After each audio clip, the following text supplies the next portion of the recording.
पतझड़ का मौसम आने में अभी कुछ दिन बाकी हैं, लेकिन तृणमूल कांग्रेस में पिछले कुछ महीने से नेताओं का जो पतझड़ का सिलसिला शुरू हुआ है वो फिलहाल थमता हुआ नहीं दिख रहा है। पार्टी के कई कद्दावर नेता दीदी का दामन छोड़ चुके हैं और कई छोड़ने के लिए मन बना चुके हैं। इस फहरिस्त में अब नया नाम शामिल होने जा रहा है।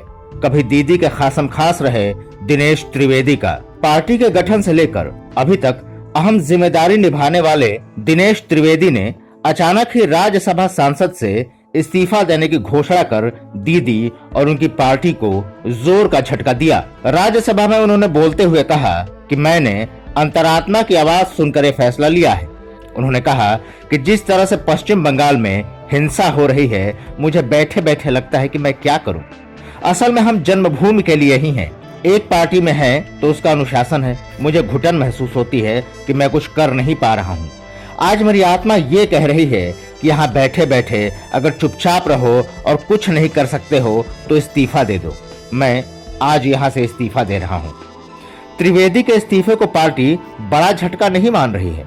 पार्टी का कहना है कि अब जमीन से जुड़े नेता को राज्यसभा में जाने का मौका मिलेगा। तृणमूल भले ही ऊपरी तौर पर त्रिवेदी के इस्तीफे को तवज्जो नहीं दे रही हो, लेकिन नुकसान से वो भी भली भांति वाकिफ है, क्योंकि त्रिवेदी का इस्तीफे का ऐलान तृणमूल के तिनके तिनके में बिखरने का संकेत के तौर पर माना जा रहा है। पहले ही कई बड़े नेताओं ने मौका देखकर चौका मारते हुए भगवा झंडा उठा लिया है और अब दिनेश त्रिवेदी भी उसी राह पर है। ऐसे में अब सवाल उठता है कि दिनेश त्रिवेदी का टाटा बाय बाय कहना पार्टी के लिए कितना बड़ा सेटबैक हो सकता है।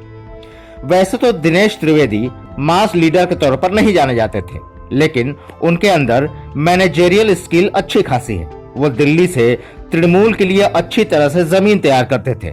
इस लिहाज से देखे तो उनका जाना टीएमसी के लिए छोटा नुकसान तो कतई नहीं है। दिल्ली के सियासी गलियारों में दिनेश त्रिवेदी है टीएमसी का प्रतिनिधित्व करते थे और साथ ही गुजराती ब्राह्मण होने के नाते उनका प्रधानमंत्री मोदी और अमित शाह से भी अच्छे संबंध थे।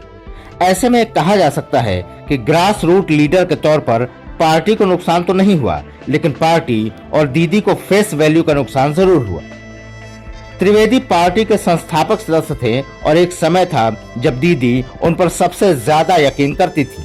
यही वजह है कि उन्हें यूपीए 2 में रेल मंत्री बना दिया गया था, लेकिन 2012 के रेल बजट में उन्होंने रेल किराए में बढ़ोतरी कर दी, जिससे दीदी इस कदर खफा हुई कि 24 घंटे के अंदर ही उन्हें इस्तीफा देने का फरमान सुना दिया। शायद दीदी का वो जहरीला घूंट आज भी दिनेश त्रिवेदी को याद है। यही वजह है कि जब ममता बनर्जी अपने जीवन का सबसे कठिन चुनाव का सामना करने और अपनी सरकार को बचाने के लिए लगी हुई हैं, तो ठीक उसी वक्त दिनेश त्रिवेदी ने राज्यसभा से इस्तीफा का ऐलान कर दीदी को उनके ही स्टाइल में झटका दिया है। तृणमूल नेता ने अपने इस्तीफे के पीछे अंतरात्मा की आवाज बताया। ऐसे में सवाल उठता है कि उन्होंने अंतरात्मा की आवाज सुनी या फिर सियासी हवा का रुख भांपते हुए ये दांव चला।